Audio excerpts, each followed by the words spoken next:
Hello everyone, welcome back. Today we're gonna understand part 3 of chapter 14, which is statistics. So today's topic is median, right?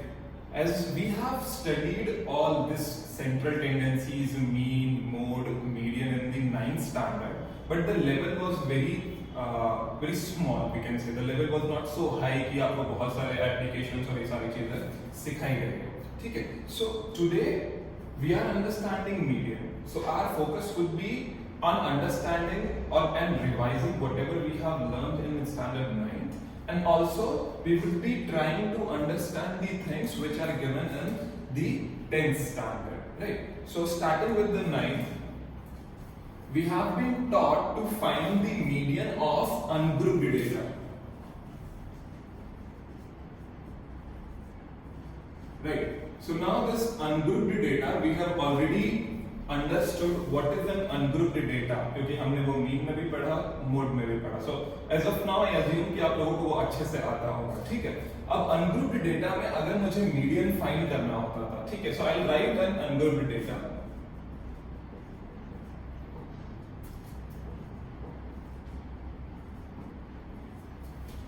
Let's say this is an ungrouped data और मुझे इस data का median find करना है, right? So when I have to find the median of any ungrouped data, तो सबसे पहले हम क्या करते हैं, हम उस डेटा को अरेंज करते हैं असेंडिंग या डिसेंडिंग ऑर्डर में. ठीक है? So as of now let's say I am arranging it in ascending order, right? So ascending order में जब हम इसको अरेंज करेंगे तो ये हो जाएगा 2,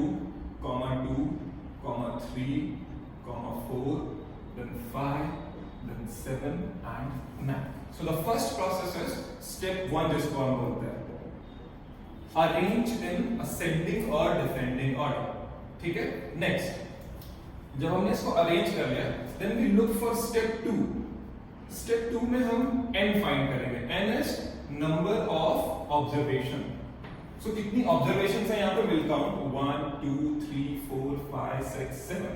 So number of observation here is 7. Based on number of observation, देखो ये जो number of observation है ये दो तरीके के हो सकते हैं. ठीक है? या तो ये हो सकता है odd या हो सकता है even. अभी मैं जनरल केस में पहले बात कर लेता हूँ. जब भी n की वैल्यू odd आती है तो हमें फॉर्मूला यूज करना है n+1 by 2th observation. ये फॉर्मूला होगा किसके लिए? मीडियन के लिए. जब हमें ऑड है तो फॉर्मूला क्या यूज करेंगे? n+1 by 2th observation. Now the formula when the value of n is even, तब हम कौन सा फॉर्मूला यूज करेंगे? तब हम फॉर्मूला यूज करेंगे n/2th observation plus n/2 plus 1th observation whole divide by 2. तब हम ये फॉर्मूला यूज करेंगे. कब? जब n की वैल्यू क्या हो? इवन. ठीक है? सो यहाँ पर बेसिक चीज जो आपको याद रखनी है, यहाँ पे देखो ऑड में क्या लिखा है? n+1 by 2 और यहाँ क्या लिखा है? n/2 + 1. सो ये थोड़ी सी गलती इंसान आप लोग क्या करते हो, ध्यान नहीं देते हो, तो ये गलतियां हो सकती है. So you have to just take care कि ये n+1 by 2 है और ये n/2 + 1. नाउ यहाँ पर n कितना है? 7, which is odd. So odd का फॉर्मूला लगाएंगे तो 7+1 by 2th observation. Median find करना है. ठीक है? So 8/2th observation वो आ जाएगा 4th observation. अब हम 4th observation काउंट करेंगे. So 1, 2, 3, 4. 4th observation की वैल्यू क्या आ रही है? 4th observation की वैल्यू आ रही है, लकीली यहाँ पर 4th observation की वैल्यू क्या आ रही है? 4.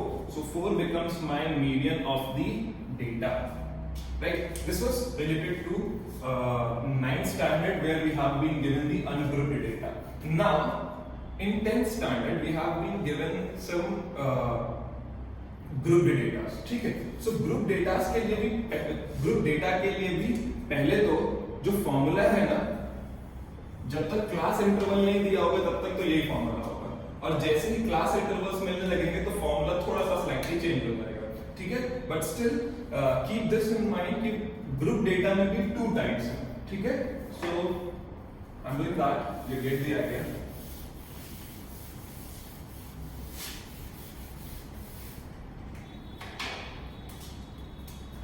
If we talk of grouped data, right, so ये दो तरीके से प्रेजेंट किए जाते हैं मीडियन के केस में. एक with class intervals. Class intervals का मतलब आपको आइडिया आ जाएगा 0 से 10, 10 से 20 ऐसा लिखा होता है ना, उसको होता है. और दूसरा क्या होता है विदाउट क्लास इंटरवल. ठीक है, तो विदाउट क्लास इंटरवल होगा ना, तब हम कौन सा फॉर्मूला यूज करेंगे? हम तब ये फॉर्मूला यूज करेंगे. हम क्या करेंगे? n चेक करेंगे, अगर n की वैल्यू ऑड आ रही है तो ये फॉर्मूला लगेगा, अगर n की वैल्यू इवन आ रही है तो ये फॉर्मूला लग जाएगा. ठीक है, so let's take a question based on this method without class interval. ठीक है, एंड ट्राई टू अंडरस्टैंड कैसे ये फॉर्मूलाज हम एप्लीकेबल करेंगे, अप्लाई करेंगे. आपको सिर्फ ये एक बार नोट कर लेना है. And I am going to run this and start a question.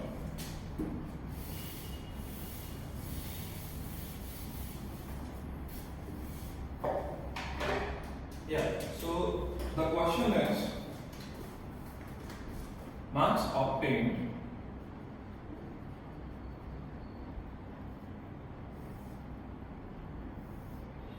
it is 20, 29, 28, 33, 42, 38, 43 and 25. This is marks obtained. Now number of students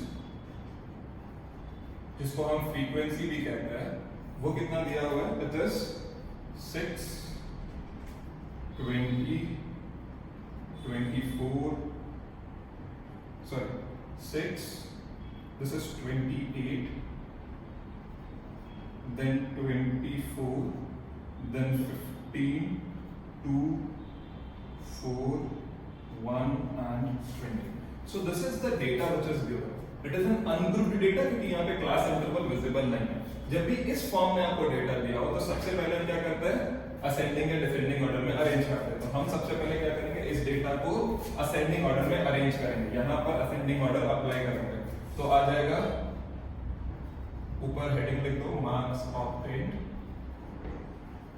ठीक है, सो पहला हो जाएगा 20, फिर देखो 20 के बाद 25, then 28, 29.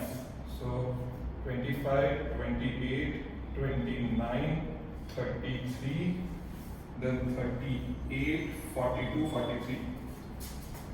38, 42, 43.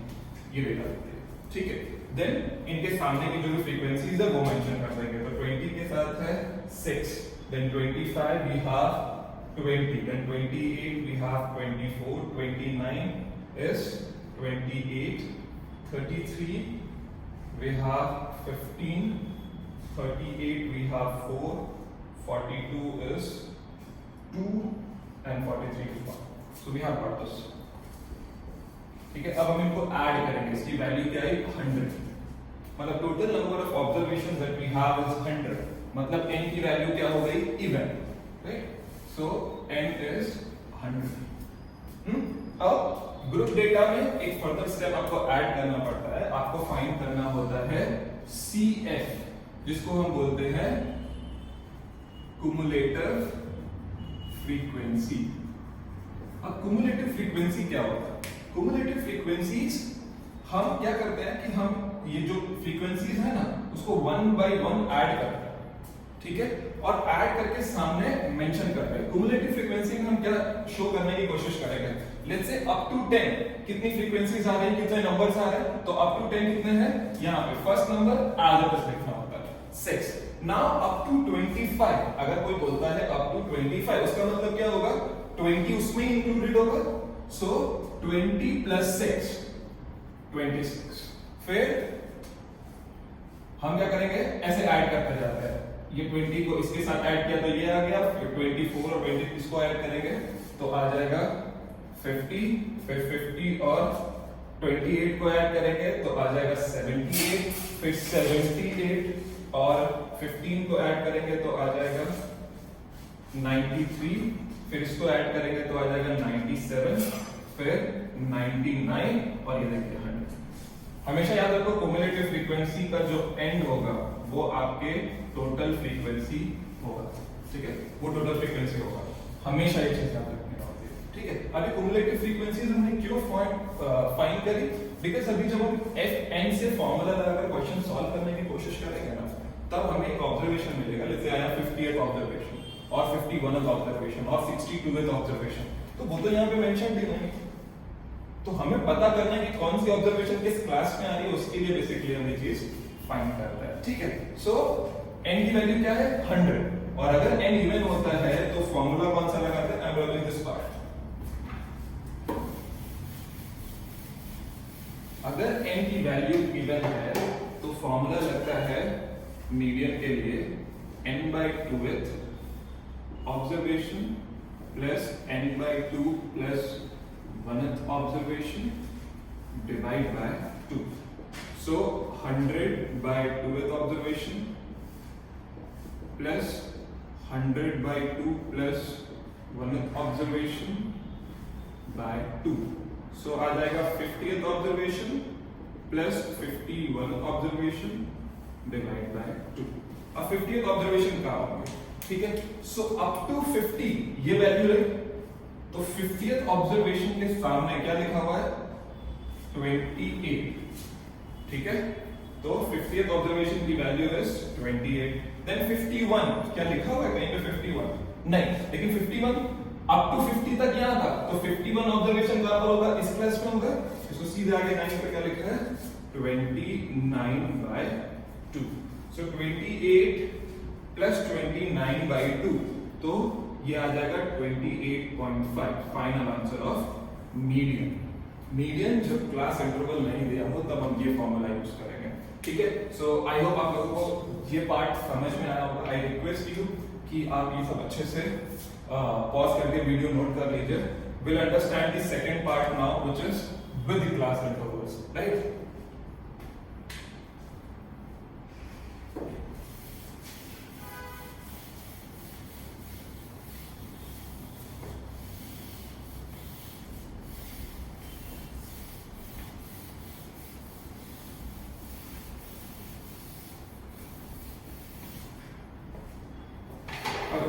So now we are understanding when we have been given the class intervals, at that point of time how are we going to find the median, ठीक है। So for that I take an example, उससे पहले मैं आपको जो चीजें सिखाना चाहूंगा, एक होता है less than type, एक होता है more than type, ठीक है। पहले ये दोनों चीजें समझाऊंगा, उसके बाद with class intervals वाली फॉर्मूला, ठीक है। So let's say एक टेबल मेरे पास दिया 0 to 10, 10 to 20, 20 to 30, 40,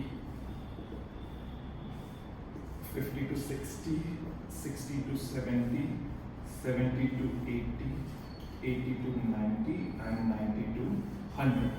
So ये मुझे दिए हुए हैं marks, right? Next is number of students are also given. So number of students हैं 5, 3, 4, 3, 3, 4, 7, 9, 7 and 8. This is number of students. अब जो CF फाइंड करनी है ना, वो हम दो तरीके से फाइंड कर सकते हैं।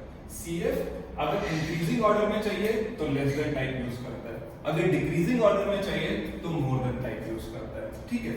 तो हम इस टेबल को पहले लेस देन टाइप में कन्वर्ट करते हैं, उसके बाद मोर देन टाइप में, ठीक है। So let's convert it in less than form, ठीक है। सो लेस देन टाइप,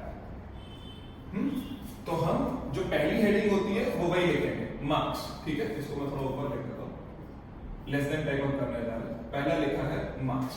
अब लेस देन टाइप में हम हमेशा अपर लिमिट यूज करते हैं, ठीक है। तो हम क्या लिखेंगे यहाँ पे लेस देन 10, फिर क्या लिखेंगे सेकंड के लिए लेस देन 20, फिर क्या लिखेंगे लेस देन 30, और ऐसे ही सारे मेंशन कर रहे हैं, फिर लेस देन 40, फिर 50, 60, 70, 80, 90 और 100 सारे के सारे अपर लिमिट्स लेस देन के आगे ये अपर लिमिट्स मेंशन कर देना होता है। Okay, now let's check it out.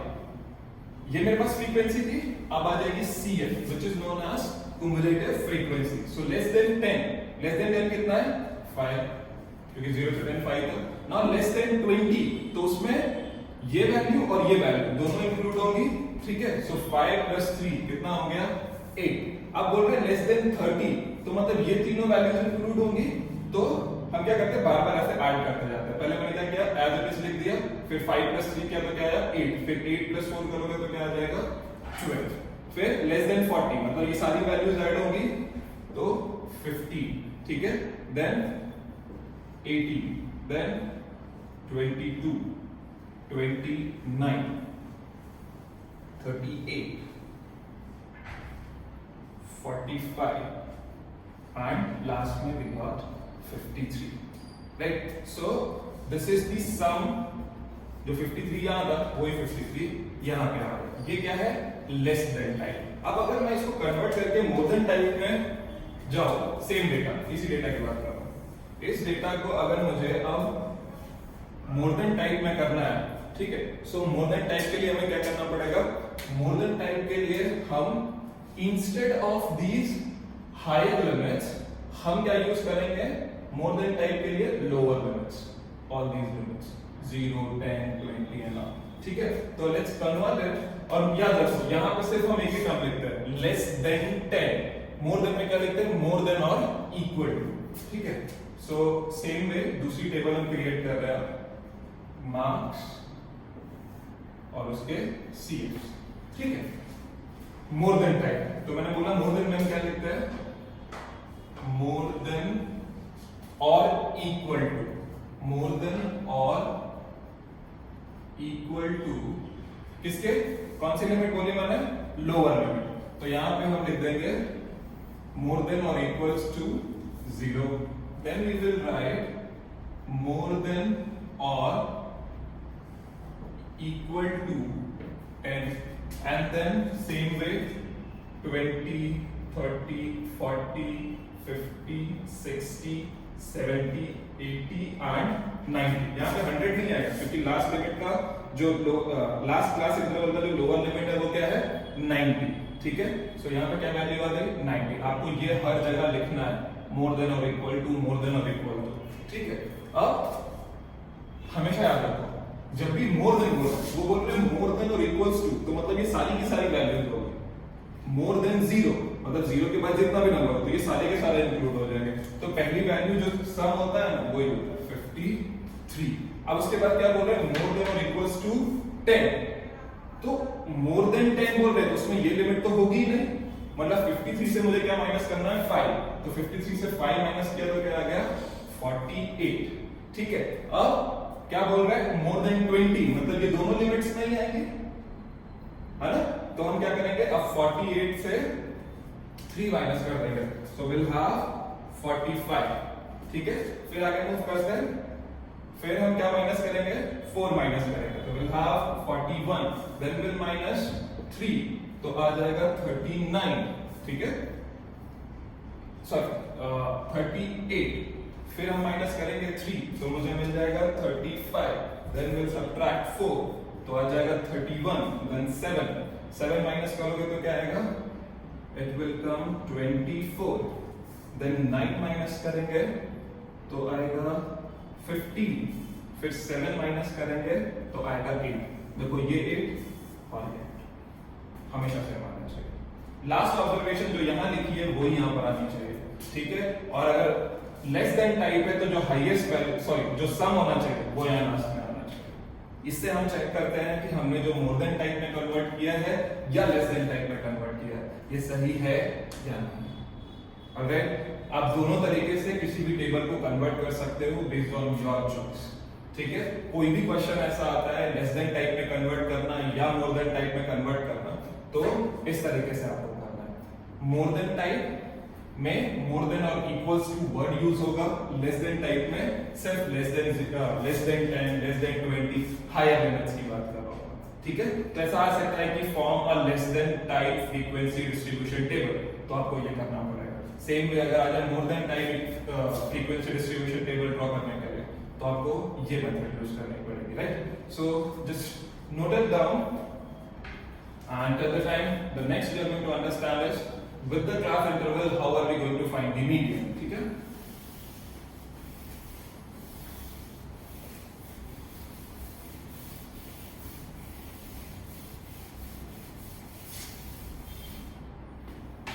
Alright, so we have been given some data और उसकी हेल्प से हम फाइंड करने की कोशिश करते हैं।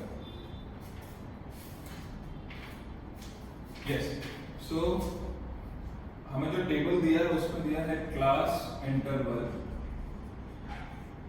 और क्लास इंटरवल जो दिए हुए हैं वो है below 140, then 140 to 145, then 145 to 150, then 150 to 155, then 155 to 160 and 160 to 165। ये एक डेटा दिया हुआ है, ठीक है, जिसके फ्रीक्वेंसी हमें दिया हुआ है। फ्रीक्वेंसी है 4, 7, 18, 11, 6 and 5, ठीक है। मुझे क्लास इंटरवल पता है फ्रीक्वेंसी, तो सबसे पहला काम क्या होता है, सबसे पहले हम निकालते हैं CF which is cumulative frequency. So पहली वैल्यू तो एज इट इज, फिर इन दोनों को ऐड करोगे तो 11, फिर इन दोनों को ऐड करोगे तो एंड लाइक दैट,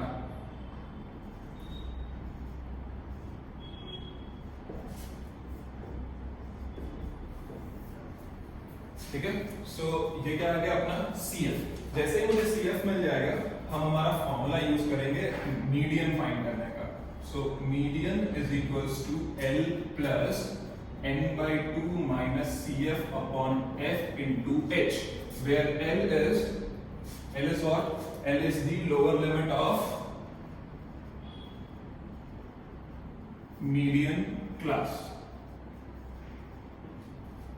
n/2 मतलब ऑब्जर्वेशंस डिवाइड बाय 2 करो, तो n क्या होता है, n is total number of observations या number of frequencies, sum total of frequencies, anything that you can write। CF तो cumulative frequency of preceding median class,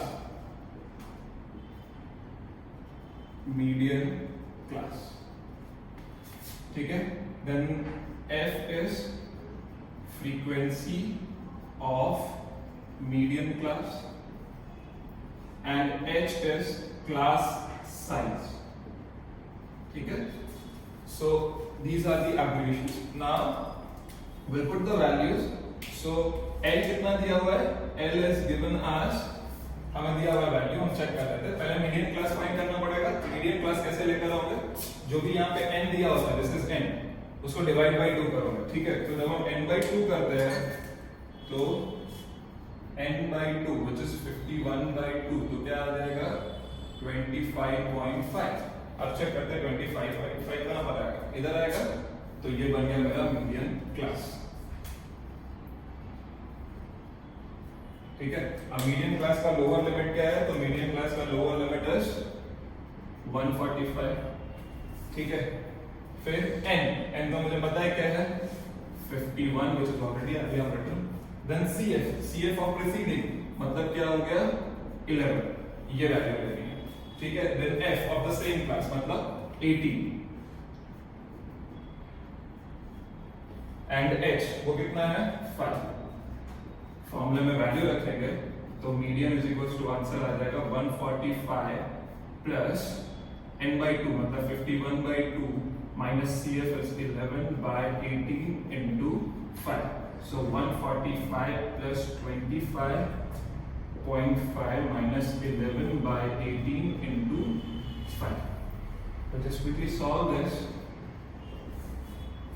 ये आ जाएगा 14.5 by 18 into 5, ठीक है। इसको फर्दर आप सॉल्व करोगे तो जो आंसर आएगा is 145 plus 70 145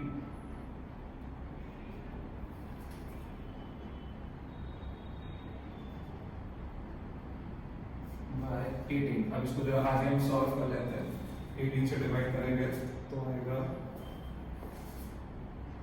145 प्लस